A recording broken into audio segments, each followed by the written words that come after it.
किसी ने बड़े कमाल की बात कही है कि आजकल के रिश्तों की बस यही हकीकत है कि सुन लो तो सुलझ जाते हैं और सुना दो तो उलझ जाते हैं। नमस्ते, मैं हूं आरजे कार्तिक। एक बड़ी छोटी सी कहानी एक लड़के की जो अपनी मम्मी को जाकर के जिद करने लगा कि मुझे बाइक खरीदनी है। कॉलेज में जाने लगा था, बड़ा हो गया था, उसे लगता था कि बाकी दोस्तों के पास में बाइक है, मेरे पास भी होनी चाहिए। उसके फादर नहीं थे दुनिया में और माँ जो है वो एक छोटी सी नौकरी करती थी, उससे ही जो है घर का खर्चा चलाती थी, बच्चे की कॉलेज फीस सारा कुछ मैनेज करती थी। उन्हें लगता था कि ये फालतू की जिद है, बार बार आकर के एक ही बात कहता है, बाइक दिला दो, बाइक दिला दो। एक दिन माँ को बहुत गुस्सा आया। उसने कॉलेज से आते से ही वही बात छेड़ दी कि देखो मेरे सारे दोस्तों के पास में बाइक है, मम्मा मेरे पास में बाइक नहीं है। मम्मी को बहुत गुस्सा आया। वो गई कमरे के अंदर और अलमीरा में जो एक पोटली रखी थी उसे निकाल लाई और बोली, ले सारे गहने ले जा, आज जाकर के इन्हें बेच दे, बाइक ले ले, रोज रोज की रट लगा रखी है, खत्म कर।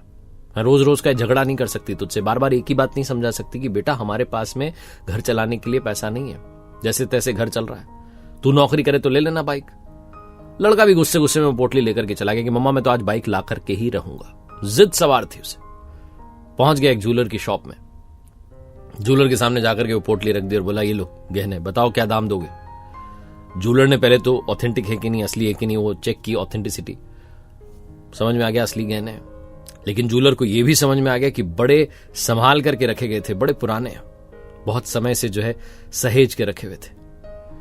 उस ज्वेलर ने पूछा कि बेटा एक बात बताओगे, तुम ये गुस्से में बेच रहे हो या मजबूरी में बेच रहे हो। वो लड़का कुछ बोला नहीं, चुप रहा।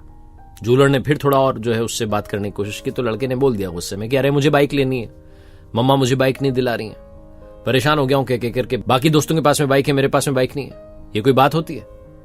ज्वेलर समझ गया कि लड़के की जिद के आगे हार करके मां ने जो है वो बरसों से संभाले हुए गहने जो जरूरत के समय के लिए रखते हैं ना, वो दे दिए। ज्वेलर ने बोला, अच्छा मतलब बाइक लेकर के ही रहोगे। उस लड़के ने कहा, हाँ मुझे बाइक लेनी ही है। ज्वेलर ने कहा ठीक है। ज्वेलर ने एक कागज पर जो है कुछ लिखा और बोला, ये लो, ईएमआई पर जाकर के बाइक जो है ले लेना, और जब तुम्हारी नौकरी लग जाए ना, सारी ईएमआई टाइम पर आकर के मुझे चुका देना, मैं तुम पर भरोसा कर रहा हूं। और ये गहने वापस लेकर के जाओ, ये पोटली मां को जाकर के दे दो। लड़के ने कहा, ये एहसान क्यों कर रहे हो, इतने दयालु क्यों हो रहे हो, क्या बात है। ज्वेलर ने कहा, बेटा एहसान नहीं कर रहा हूं, ये आज मैं इसलिए कर रहा हूं ताकि कल को मेरी बेटी को ऐसे गुस्से में आकर के गहने ना बेचने पड़े। कल को ये सब मेरे साथ भी तो रिपीट हो सकता है। जाओ जाकर के मां को जो है ये पोटली वापस कर देना और बाइक ले लेना, लेकिन याद रखना टाइम पर किस्त चुका देना। लड़का मुस्कुराता वहां से चल दिया। घर पहुंचा, जाकर के मां को जो है वो पोटली वापस करी। मां ने कहा, क्या हुआ, बाइक खरीदने का इरादा बदल दिया। लड़के ने फिर वो कागज दिखाया कि देखो मां, वो ज्वेलर ने जो है मेरी मदद कर दी, ईएमआई पर बोले कि जाओ जाकर के बाइक ले लो, नौकरी लग जाएगी तो पैसा जो है चुका देना। वो कह रहे हैं जाओ ले लो बाइक। फिर मां ने पूछा कि क्या बोला ज्वेलर ने, तो बता दिया लड़के ने कि ज्वेलर ने बोला कि कल को मैं नहीं चाहता कि मेरी बेटी जो है ऐसे गुस्से में आकर गहने बेच दे।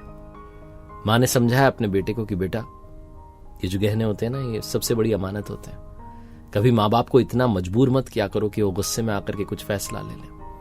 बहुत छोटी सी कहानी है जो सिखाती है लाइफ में कि हम ज्वेलर जैसा भी बन सकते हैं, किसी की मदद कर सकते हैं। हमें पेरेंट्स के एंगल से देखूं तो इस तरीके से बच्चों को समझाना है कि कहीं वो इस तरीके से बार बार जिद ना करने लगे। और बच्चे अगर ये कहानी देख रहे हैं तो आपको ये समझना है कि कभी फालतू की जिद मत करना कि आपके पेरेंट्स को बाद में जो है गुस्सा होना पड़े, शर्मिंदा होना पड़े, मजबूर होना पड़े। प्लीज इस बात का ख्याल रखिए, क्योंकि माँ बाप ही सब कुछ है। एक बार फिर से वही बात जो अक्सर कहता हूं, कर दिखाओ कुछ ऐसा कि दुनिया करना चाहे आपके जैसा। याद रखिए, हर सोमवार सुबह 9:30 बजे नई कहानी और मेरी वेबसाइट rjkartik.in, जहां एक नया कोर्स हम लॉन्च कर रहे हैं, द आर्ट ऑफ स्पीकिंग। कैसे आप बोलना सीख सकते हैं, कैसे आप पब्लिक स्पीकर बन सकते हैं, कमाल के स्पीकर बन सकते हैं, वो सब कुछ आप उसमें सीखेंगे। मेरी नई किताब को प्यार देने के बहुत बहुत धन्यवाद। Amazon पर, फ्लिपकार्ट पर अवेलेबल है, आप मंगवा कर पढ़ सकते हैं।